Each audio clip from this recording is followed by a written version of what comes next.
Okay. We're still Shnei Vishnu. MIA. MIA? Where? Where's the MIA?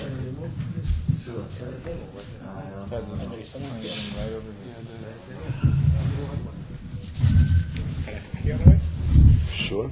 Thank you. Thank you very much. You can't sit there. You're a market now. What are we, a Sitra Acher? Or the Sitra Acher that is market or what? 1 second. Why is Moshe over there? He's market. Or the Sitra Acher. What? Why are you over there?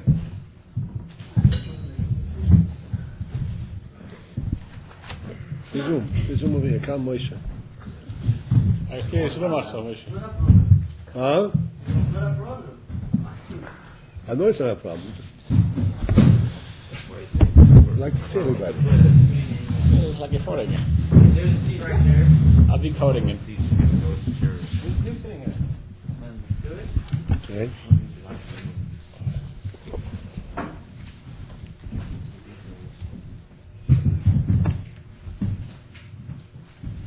Okay, we ready?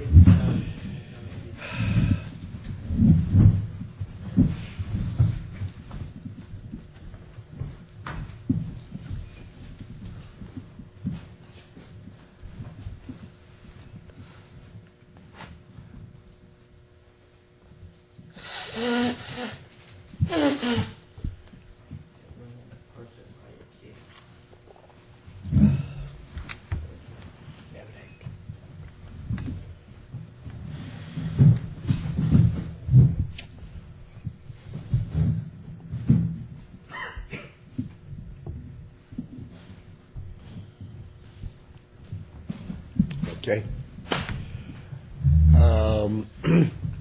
This Parshas Vayakhell,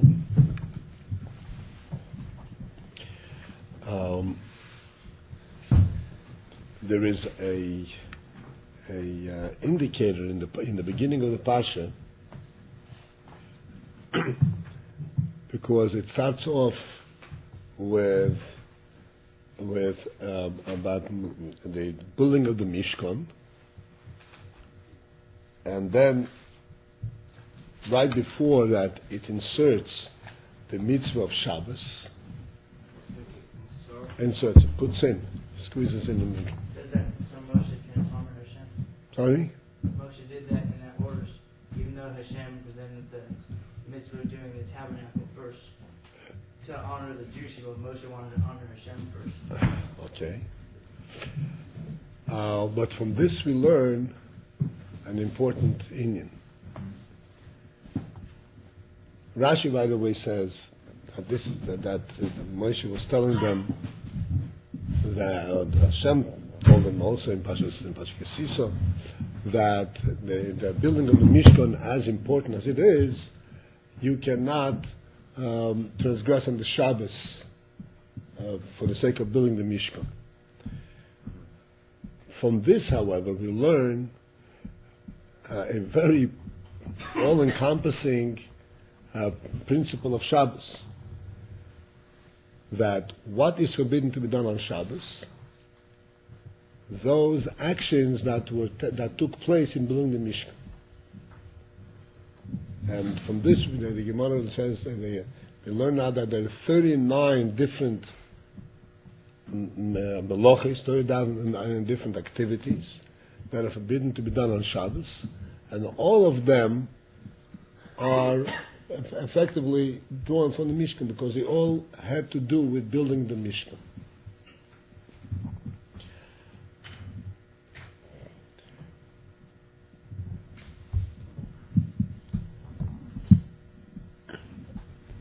This gives us also a broader perspective. Again, I want to stop anyone who does not understand something that I say, either by word or because they lose continuity. Please stop me. There's no point of me running away and leaving all the cars behind me. You know, like the locomotive that runs away and the cars are disconnected.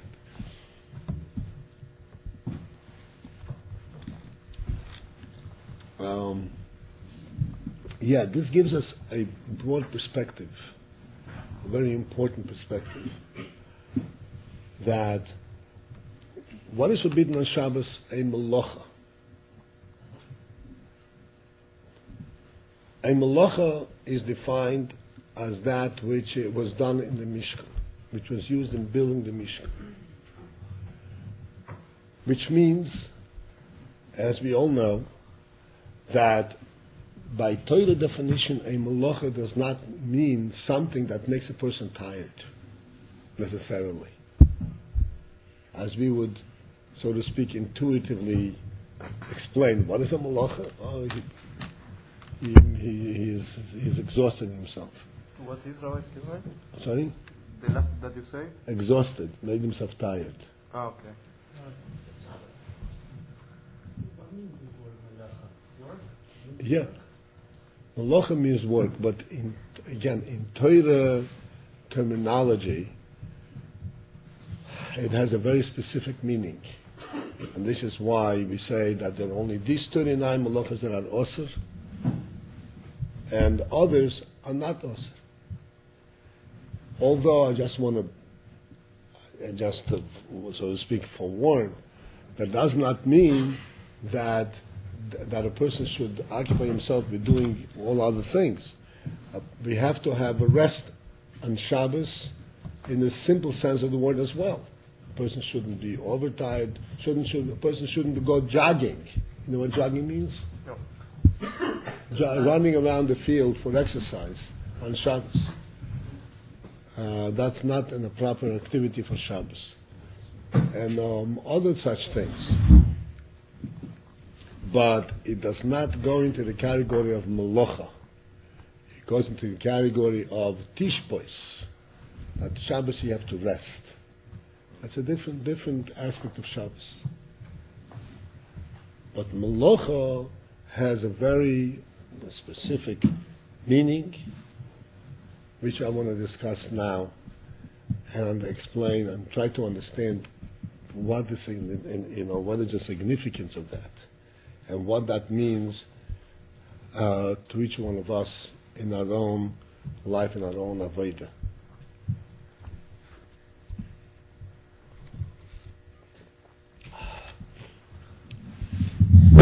Just let us first examine briefly those melachas that we know that are also that are forbidden on Shabbos. For instance, to move a heavy table from one end of a room to another end of a room on Shabbos is not forbidden. It's not called a melacha. To carry a handkerchief in your pocket just across the doorstep from inside the house to outside is a melacha, and is forbidden to be done on Shabbos.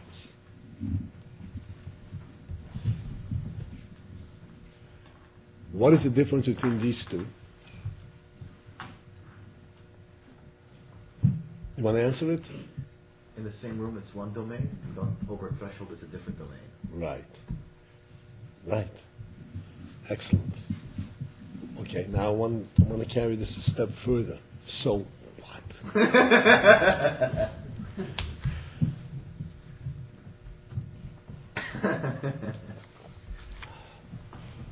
Right, you give a correct definition, but I want to go into it and try to understand what's behind it. So what's the difference? The difference obviously is that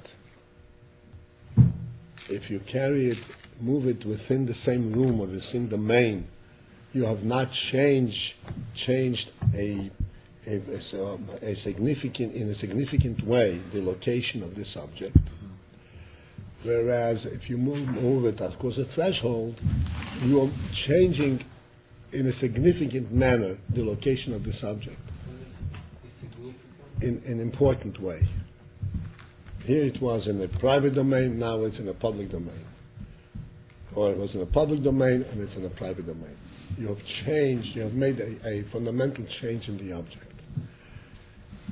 So this is a simple illustration that applies to every one of the melachos. Each one of the melachos, there is no melacha that is simply just an activity that does not accomplish a significant change in a situation.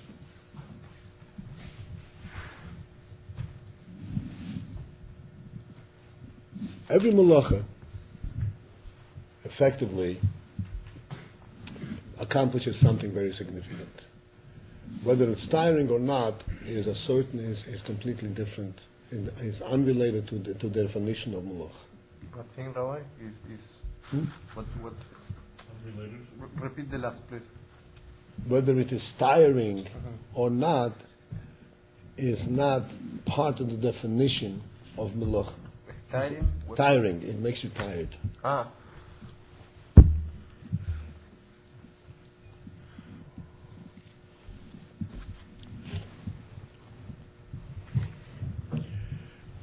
What's the insight? How do we relate to this? Again, from our perspective, it would seem more logical to say the other way.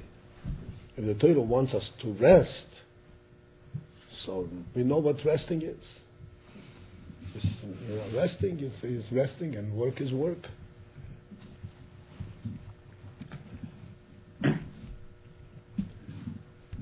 This is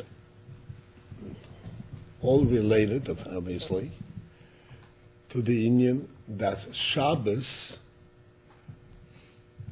is related to the creation of the world. Hashem rested from creation. Creation had ceased during the day of Shabbos. And this is why we were forbidden to do work on Shabbos. To do what kind of work? To do creative work. That's how Hashem stopped from creating the world. So we are forbidden to do creative work on Shabbos.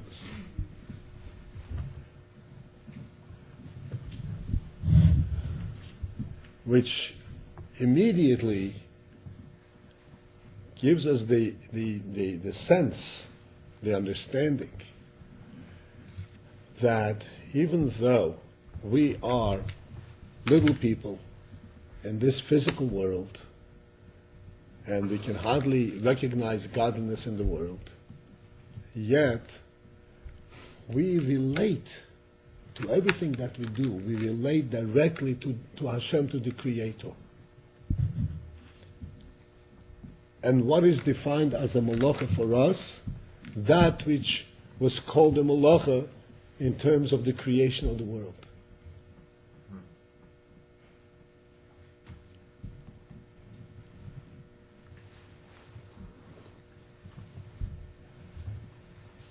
How do we come?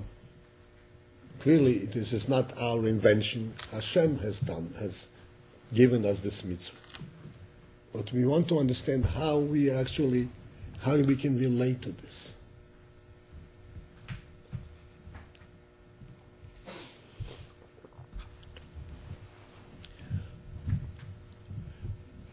So I want to go back and remind us of something that we spoke quite a while ago.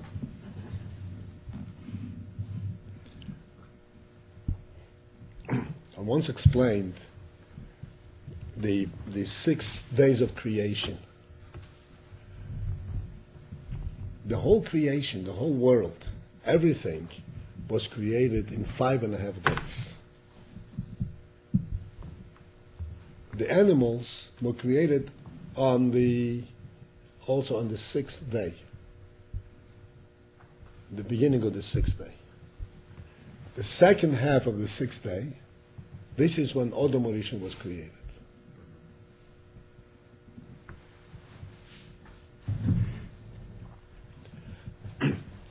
Throughout the entire period of creation, up until the creation of Odom Rishon, which means Friday afternoon, everything was in place. in the world. In place. In place, was there, existed, was acting. Everything was there. It was a complete world just as we see it. The only thing that was missing was Odom. Otherwise the world was complete. Now let us think about the world at that stage, at that level. Right? Everything is blooming, everything is doing its thing. The apple tree, for instance, I always like to mention apple because apples are, in Kabbalah, it's a very kosher fruit, was producing apples. What happened to the apples? They fell down to the ground and rotted away.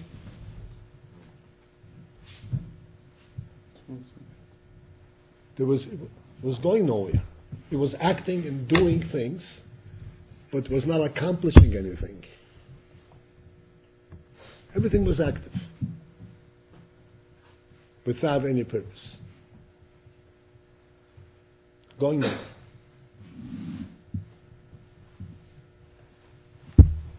I always, in this kind of discussions, I always reminded of an experience that I had where we took our grandchildren, to a museum of natural history. I don't know if you know what that is. You know. Okay, that doesn't mean that everybody knows. Museum of Natural History is a museum where they show the history of nature, various animals, how animals live, especially prehistoric animals that are extinct, all kinds of different settings. It's called the Museum of Natural History. And it's all replicated. It's all built to size exactly. It looks like the animal. Some of them are probably actually fossils of the animals.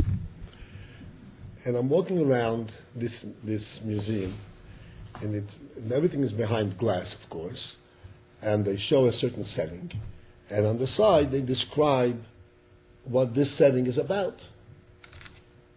And you look at this setting, and you look... What they call it?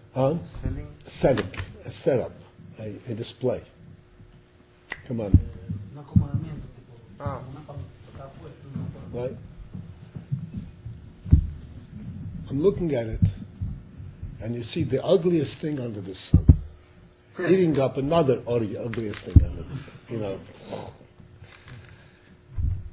they go from one to the other, and on the side there is a caption that describes this animal lived 15 million years ago. Pardon me for the.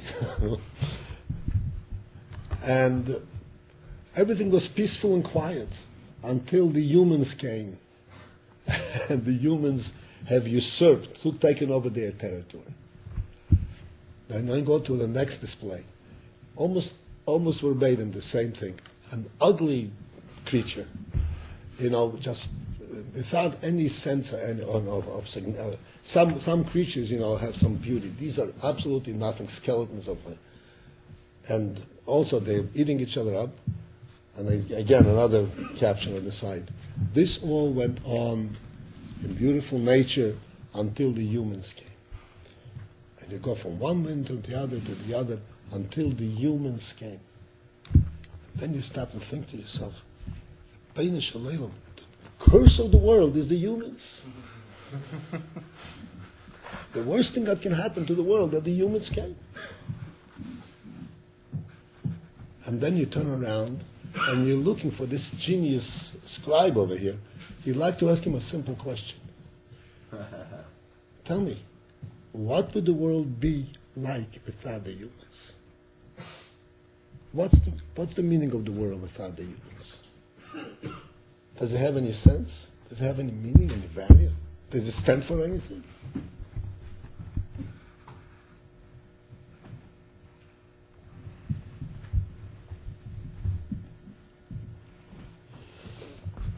This is exactly what the world looked like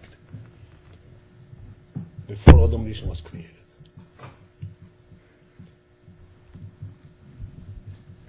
Because animals do not have the capacity, they do not have the intelligence, they do not have the soul to understand any kind of a significance. They don't understand the concept of a creator. The world to them, it just exists. It came from nowhere and going nowhere. Hashem created Adam Rishon. And you know what the first thing Hashem said to him? This entire world that I created for you. And I'm handing it over to you. It's yours. You have the task of capturing this world. You have the task of humanizing this world. You have the task of developing this world. You have the task to showing, to displaying, to reveal in the world what beauty there is and what greatness there is in it, and what significance there is in it. Because Adam has that capacity. And the first thing that Adam Rishon did, as a matter of fact, first thing he did was, when he opened his eyes and he saw what's happening, and he saw the animals roaming around aimlessly. So the Gemara says that he gathered all the animals and he said, we have to bow to our Creator. This is what we created for. This is what brings the world to its perfection. The perfection of the world is when the world recognizes that it has a purpose, that it has a Creator.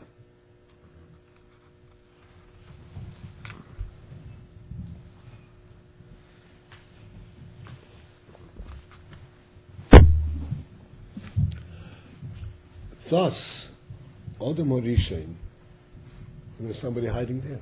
Hi. Adam Rishon represented and started showing and teaching the world and revealing in the world a true quality, a quality of truth, a quality of value. The world is not haphazard. Haphazard means accidental, going nowhere, just happening, without purpose. The world has a Creator.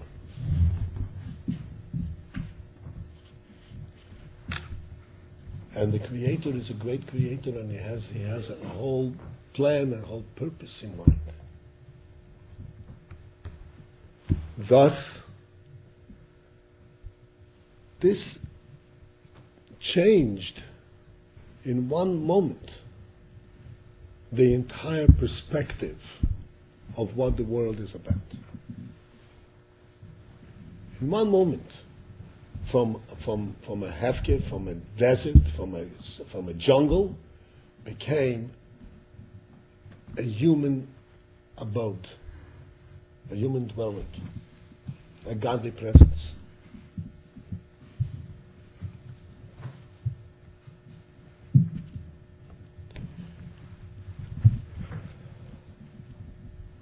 Which means that when we look at the world, we don't see the world lahavel the way the animal sees the world, or things being there. To us, the world means only one thing, and that's the only time that we can relate to the world, the only time that we can respect the world, is when we recognize that the world has a Creator. That's when the world assumes a sense of value, of meaning. And that's the kind of world that we can live in. We can't live in the jungle. Aimless, without aim, without purpose.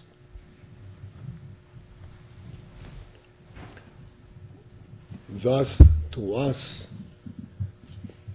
the very definition of world means that it has a God, it has a creator. Thus, the very definition of activity in the world is not an activity that the animals consider activity, running from one place to the other and to the other and to the other, but something that is creative, something that accomplishes, something that has a purpose. That's the only world that we recognize.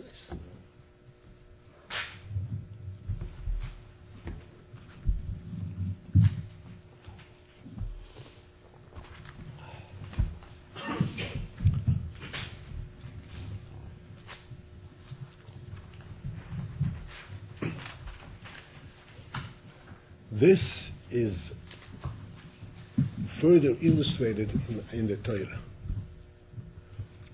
in Hilchos Shabbos, where the Torah says you're not allowed to do a melacha on Shabbos. What's a melacha? A melacha in the true sense of the word, in our world, not in the animal world, in our world, that has a creator, that has a meaning and a purpose. What's a melacha? A melacha is something that accomplishes a task, that builds something, that has a purpose.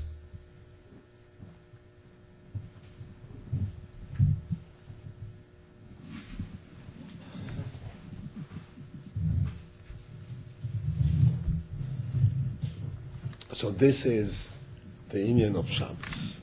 This is the union of creation. And this is the union of our own lives. We have a Yetzer Tov, and we have a Yetzer Hora. We have a Nefesh Olekis, and we have a Nefesh Abahamis. And we know that we have a Nefesh Abahamis. Baruch Hashem, hopefully we also recognize that we have a Nefesh Olekis. The Nefesh Abahamis is literally a behemoth. Although it is a very smart behemoth because it's part of the human being. It's not a behemoth like a cat. It's a very smart behemoth. But its orientation is similar to that of a behemoth. It does not care whether what I'm doing has a purpose, has a value, has a meaning. It doesn't care, couldn't care less. It's interested in that which activity. I'm enjoying myself. Did you ever see in the cage, well, in a zoo, you see the animals, a lion, a tiger, running back and forth from one end of the cage to the other. You think that they're misboin and chassidus when they're going back and forth?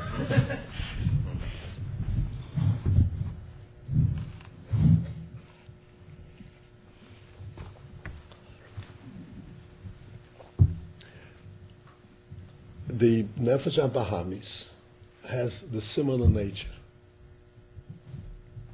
Although, as I said, it's a human being, and it has seichel and can figure out things. As a matter of fact, it can invent evil that the animals couldn't even invent, because it's a smart Nefesh Abahamis. But its basic orientation is exactly that. It does not care whether I'm wasting my time, I'm wasting my koiches. Makes no difference. Because Nefesh Abahamis is not oriented towards a true, insignificant meaning. It's a behemoth.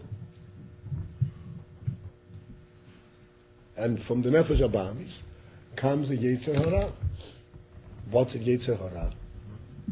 The Yetzer Hora is that something that looks attractive, looks enticing, makes no difference whether it's purposeful or meaningful, whether it has a human quality, a godly quality to it.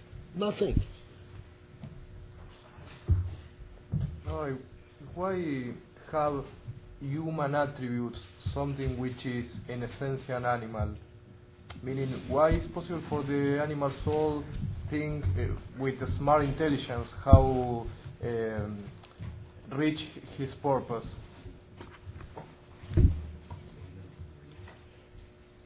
I didn't understand. I'll rephrase it and tell me if that's your question, okay? You're asking, how is it possible that an animal should become like a human being or look like a human being?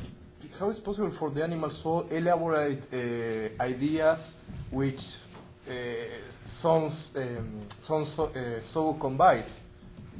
You understand what So, I say? Convincing. Convincing. How is possible for the animal soul be so smart, like a human? Right.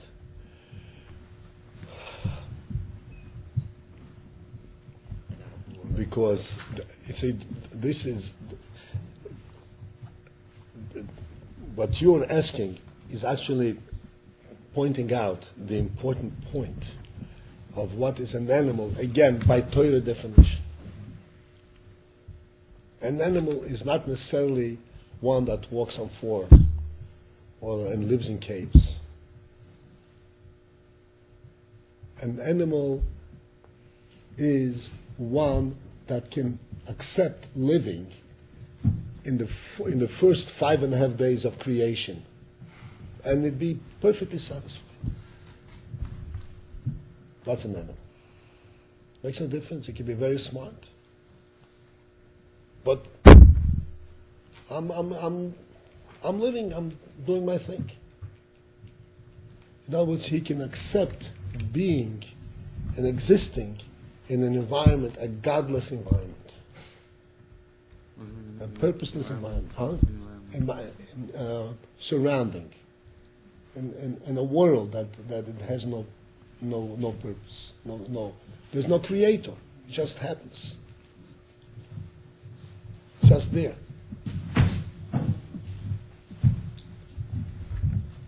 So in animals, just like among animals, there are all kinds of animals.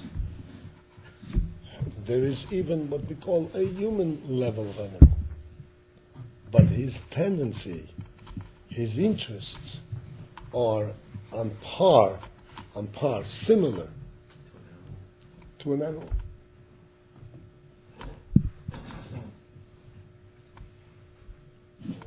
Not Jews, the animal. My dear friend, I'm really not interested in non-Jews. I'm talking to Jews over here. We'll talk about non-Jews another time.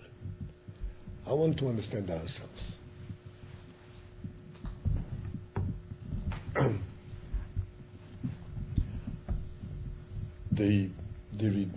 However, there's clearly, just want to have to put this in, that there is definitely a quality in this human animal that if he is contained and he is directed and he is taught, he can actually serve to the nefesh olekis.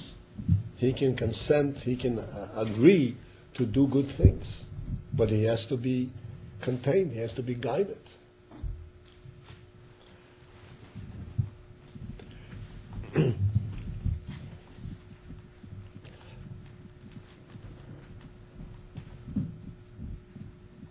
It's important for us to understand and reflect on the fact that even though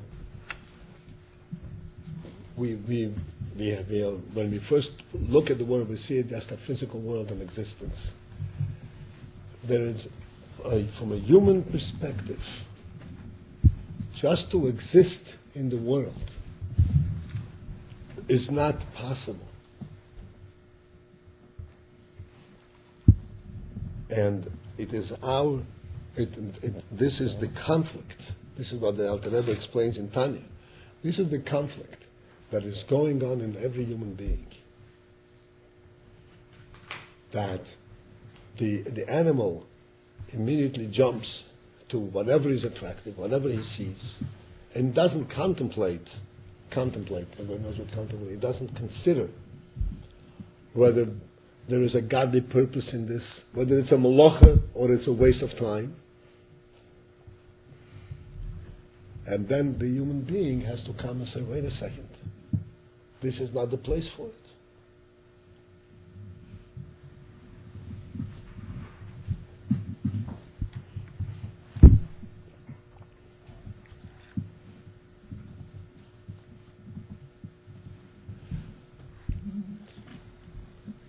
We once explained here, many of you weren't here at the time when we talked about this, an interesting Indian that we encounter or we do every day. And that is when we make a bracha on a fruit, right? We take a fruit, an apple, we make a bracha, boire pri ha'etz, and we eat it. What does boire pri ha'etz mean? Blessing on the tree. No. Boire pri ha'etz. What does boire pri ha'etz mean? He creates the fruit of the tree. So, the question is, I'm holding the apple in my hand already. It's not being created, and it's here. So, does it mean he creates the fruit of the tree? At the minimum, we could say, he created. We thank you for creating, for having created. But we're saying, no, Boire, he creates now. Boire, he creates the fruit. How do we say he creates now when I already have it in my hand? So we explained it with a similar approach, with similar insight. The apple that the tree created is not a fruit, because the tree did not have in mind to create a fruit. The tree created whatever it is, part of its natural process, part of the tree. A fruit for you to eat, the tree had no such aim, no such idea. As far as the tree is concerned, it makes no difference whether the apple falls down and rots, or you take it and eat it. When did this apple become a fruit? It became a fruit only by godly presence, only because God said, I made it for you to eat. Because when God created Adam Orishi, he said to Adam, everything that I created is for you, and I'm giving you the fruit to eat. So by godly decree, it became a fruit. Before that, it's a piece of tree. We, human beings, godly creations, human beings, we don't eat from the tree. We eat from that which God gives us. Otherwise, we are like animals. We don't crawl on the ground and eat whatever we find. We live in God's world. And that which God gave us, that's what we can eat. If that's not given to us, we can't stay. It's too insulting for us to eat tree. And that's the bracha we make. Leile pri ha'etz. Now Hashem creates a fruit for us to eat, and then that's what we can eat. So when we eat something, we eat from Hashem's hand, not from the tree.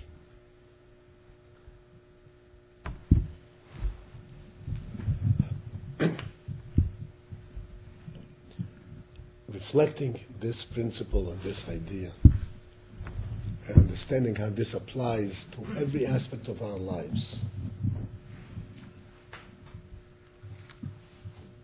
we will be able to enrich the very struggle that we have with our Yetzer Hara. Struggle, the fight. We have a struggle. And the struggle is, he says, oh, but I want. Then we say, look, you realize this want is not human. If it's a want that has no purpose, it exists only in a godless world. But I can't live in a godless world. I'm a human being. That's the difference between the animal and the human being.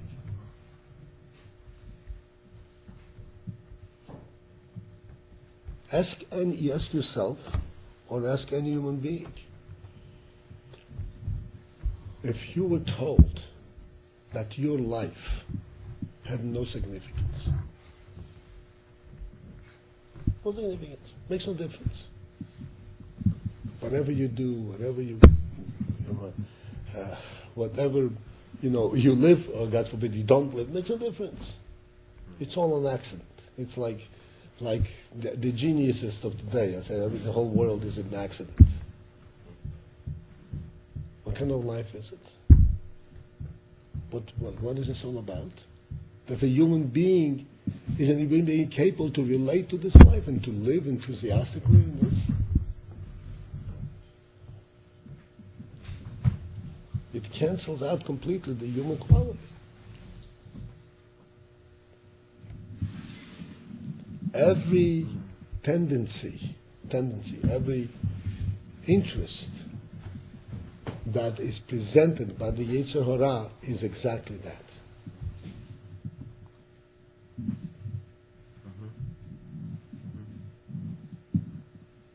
It is devoid of any godly presence or godly purpose.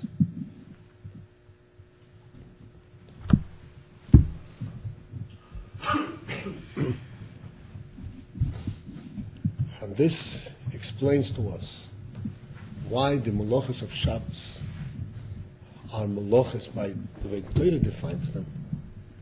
Because we do not live in the world. We live in God's world, in a world that has a God. And in a godly world, a malacha is something that accomplishes something. For an animal, what is a malacha? If it has a burden, if it's heavy.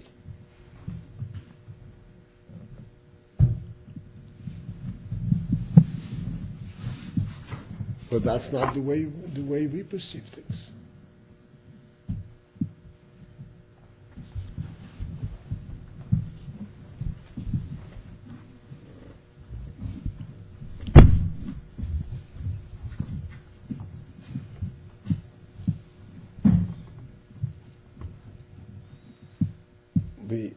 We have to start even the very beginning of every day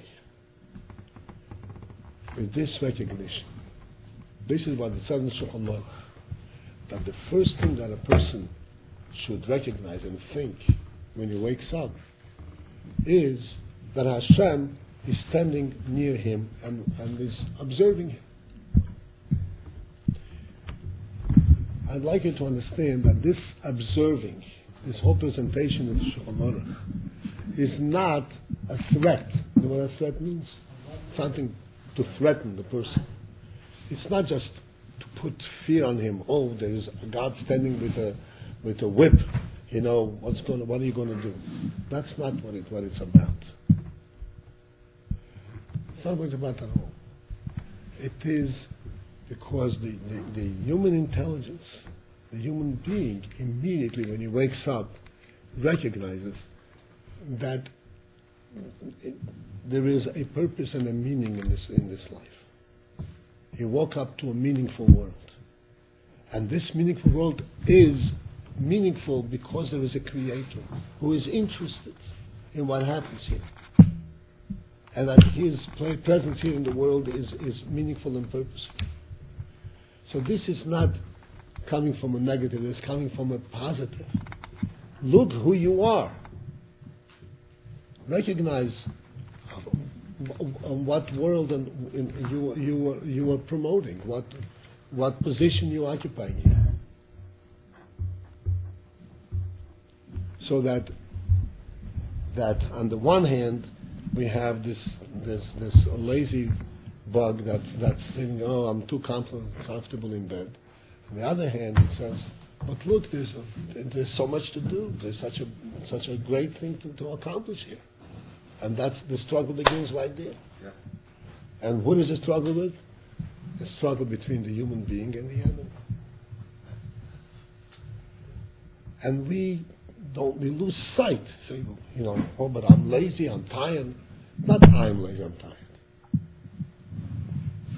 If we perceive and we contemplate, if we can reflect on this conflict, we see that the conflict comes from on one side, not I am lazy, I'm tired, from somebody who says, I have no particular reason to get up, no particular purpose. If I'm comfortable, that's all that counts. And I'm satisfied to be comfortable. On the other hand, there is the human being, there is the nefesh elokis, there's a godly soul who recognizes that I want to live, I want to accomplish, I want to fulfill my purpose, I want to live, and by me it's not just being comfortable in the world, it's being in God's world and fulfilling the creative purpose of the creation. That's a conflict. And Hashem standing there and watching us is only giving us encouragement and strength, and giving us a greater reminder of the significance of our lives.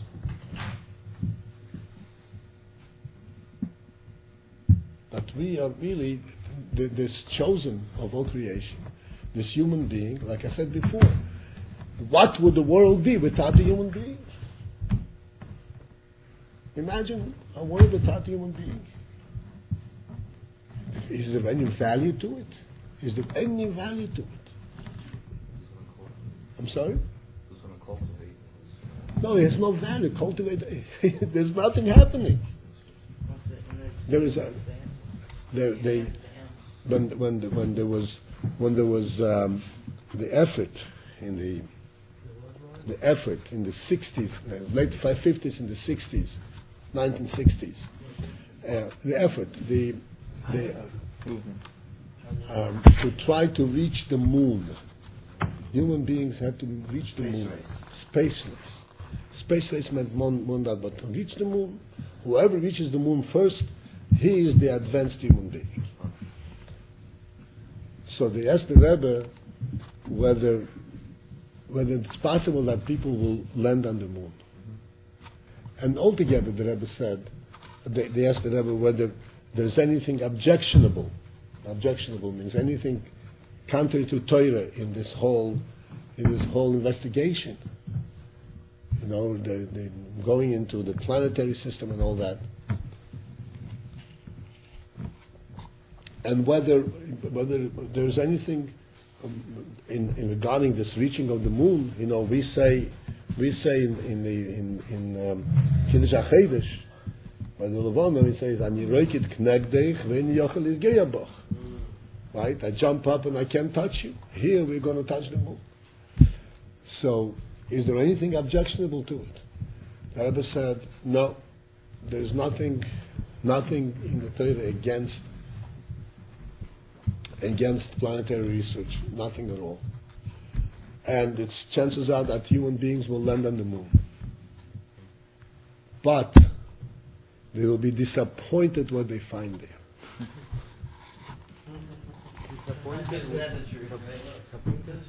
Disappointed. Disillusioned. What they find there? A desert. A desert. It wasn't really made of cheese. She been out on that desert.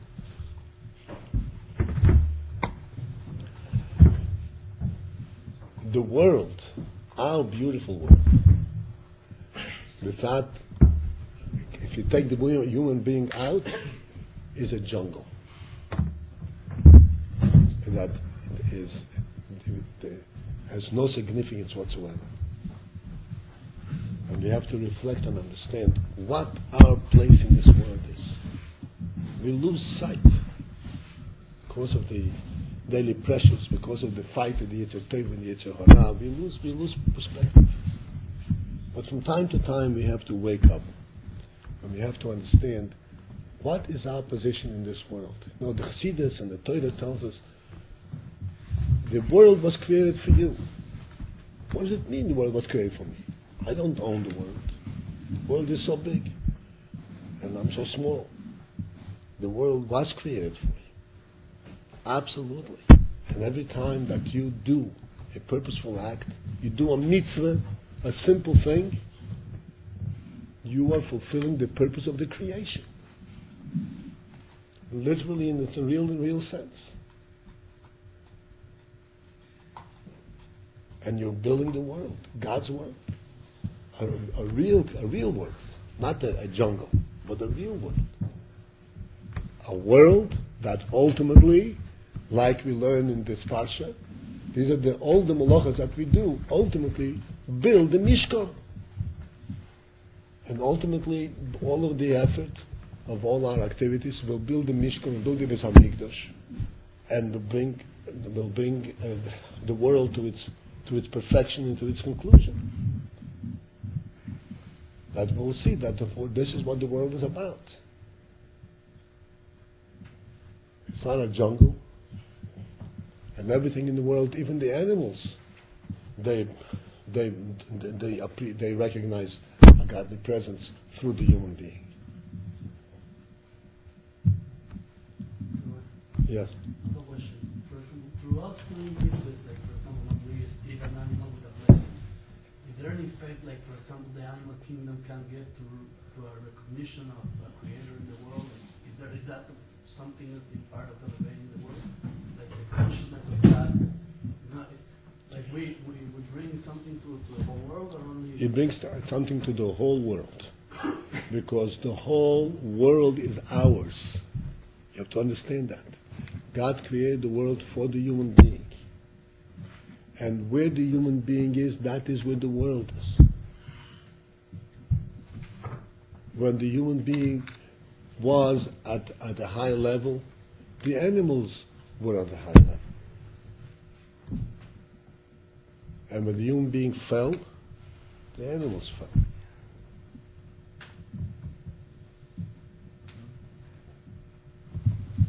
And ultimately, as it says in Tanakh, and it's explained that really, literally, the nature of the world will change as the human being accomplishes his task. And it's an interesting phenomenon. This is something which happened many, many times. I'm sure you heard stories. It's an interesting phenomenon. And first of all, it's in Tanakh, the Ferish in Tanakh, like Daniel and so forth. An animal, Rashi says, will not attack a human being unless he appears to her like a behemoth.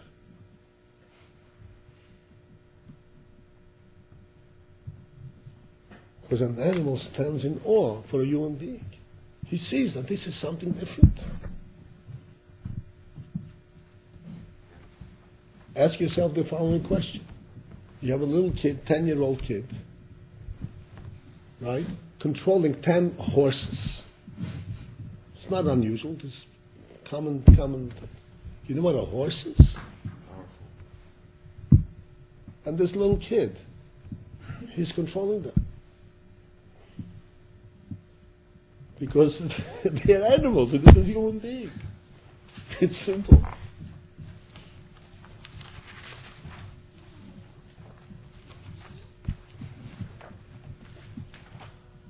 And the greatest satisfaction for a human being is to live up to his stature as a human being. That's the greatest satisfaction possible. And the greatest disappointment and cause of dejection for the human being, dejection, to fall down, is if chas v'sholom for a moment it falls down to the animal level and loses sight of what a human being is. So the Rebbe should help in each one of us and all Yidden that we should be victorious in our struggle with our Yetzer Hara, We should, like the Alter Rebbe says in Tanya recently, right, at around Roshum, Shukutz, Suov, at Mosai Tastir. And we should all recognize what this world is about, what our lives are about, and recognize how grand and rich and blessed our lives are. What it means to be a human being. The whole world was created for that purpose. And then we will build our little Mishkan, Beis HaMikdash, and we'll build the big Beis HaMikdash. Right. Right. This whole thing is the definition of Melacha. Sorry? All this is the definition of Melacha that we trace back to what is productive. What's the Shabbat? By itself, clear, we don't need to even do something first. What? We don't do Melach in Shabbat, which means apparently we don't do something. Oh, that's Shabbos, that's something. That's another time, right. Shabbos is a different, It's like right. it's automatic. Shabbos is a different thing. Shabbos is the world rises to a higher level. The whole world rises to a higher level. It's productive without our involvement.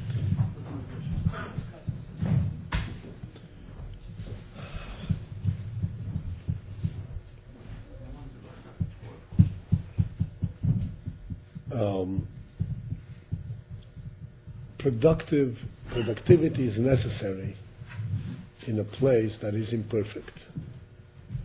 On the level of perfection, there's no need to productivity. Shabbos is a level of perfection. The world rises to a state of perfection, and that's why there's a seizure of productivity. It's really a very broad subject, and we'll deal with it in Mitzvah Shem sometime. I have two questions for you, Rabbi. You said that an animal doesn't attack a human being unless this human being looks like a behemoth. How is it possible that Yaakov Avinu believed when his children told to him, your son was killed for animals? Hello? Well, that's right. So, Yankiv was concerned. One of the things that he had with Kabbalah, Yankiv, that if his children all survive, so he knows he's never going to see the Gehenna. And if his children don't survive, that means that he did something wrong. This is one thing of tzaddikim. They don't take each other, they don't take themselves for granted. You understand? Granted, they don't just assume that everything is going to be good. Mm-hmm. They're always concerned, maybe I did something wrong. When Yosef's brothers threw him into the pit, how did they throw him into the pit? There are all kinds of different cheshbonos. One of the cheshbonos that he was, but by them was like this. He said like this: if he's a tzaddik, nothing is going to hurt him. And if not, so then he did wrong to us. Then he deserves it.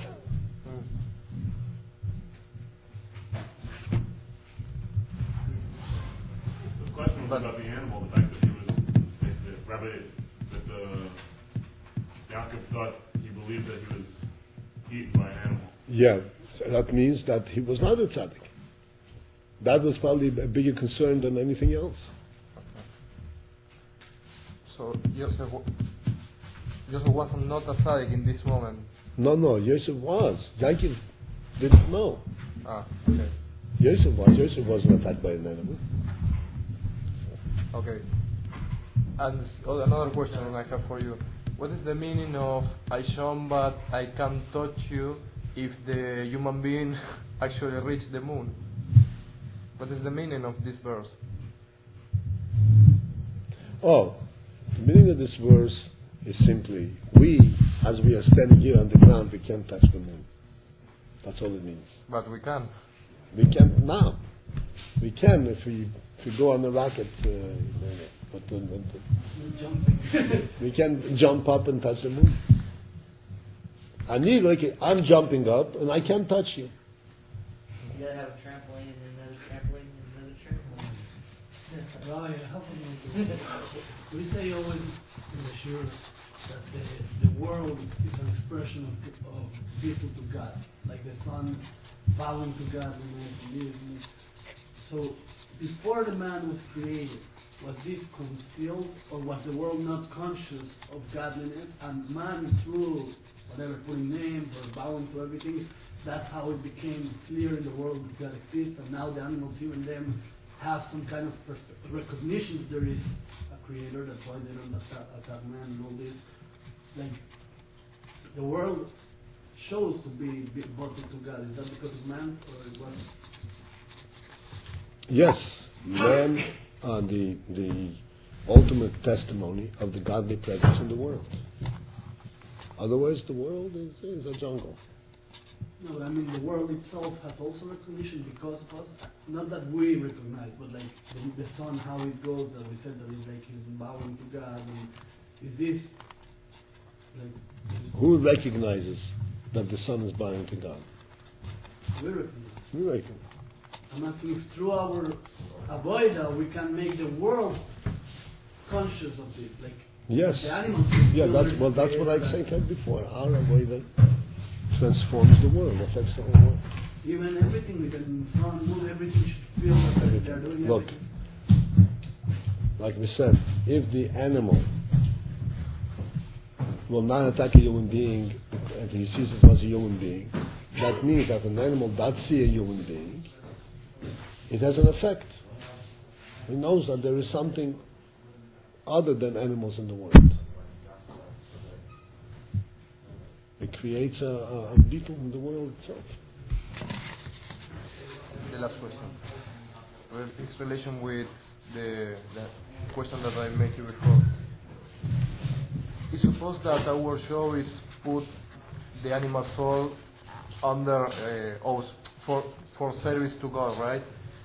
I can understand how I can put a horse to how you say for I don't know cómo se dice tirar un caballo tirando una carreta. I can understand. I can understand how I can put a horse with a chariot without the horse have not sechel, so he have to say what the animal being say, but the animal soul is have a sechel. So how can I put something with intelligence under my service? I can say you are an animal, you have to serve me. But the animal soul is intelligent, it's like a human. He can say, no, I am not your slave. So you have to serve me. We have Chabad Hasidus. The animal, there are two different stages in this. At first, the animal soul will resist. You say, I don't want to. I don't want to. Like you say. But afterwards, after you tame it,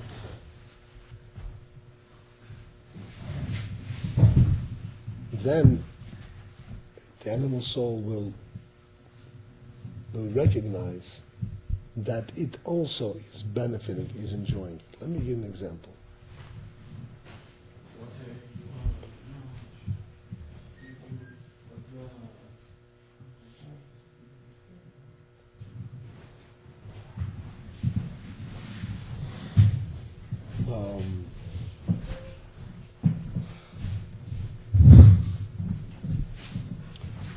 Let's say the horse, you were pulling the horse, you want to go from here to here. The horse is lazy, he doesn't want to go. So you pull him and pull him and pull him.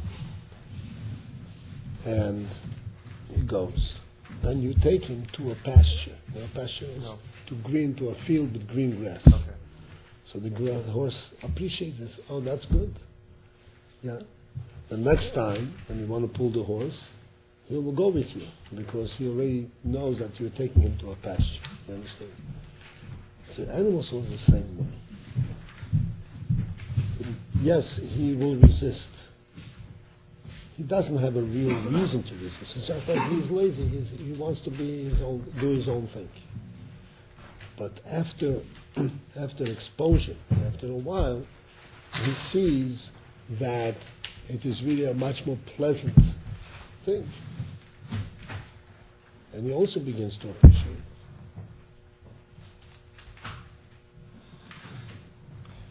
I mean, I have to negotiate with the animal soul, right? Because it's like subjugate no animal. It's like subjugate a human being. I asked it this before. If the Tanya say that the animal soul have intellectual and so. But the intellect of the human, of the animal soul, is not an intellect that gives us a purpose in life. It's an intellect that says, this is the way I am. But it can be exposed to something bigger than itself.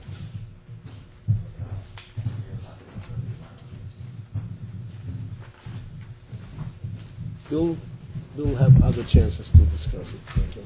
Just one that we should understand what the challenges are. Okay. Thanks, Robert. Sorry? Yeah. Okay. Soon. Yeah. Where are you going to be? In my room. I'm taking my stuff with me. So take it down. Take it down. Okay. Yeah. So we'll be here. So we'll be downstairs. Hi, Mr. How are you? How are you feeling? I'm feeling good. Yeah. Not all the way, but on the way. On the way.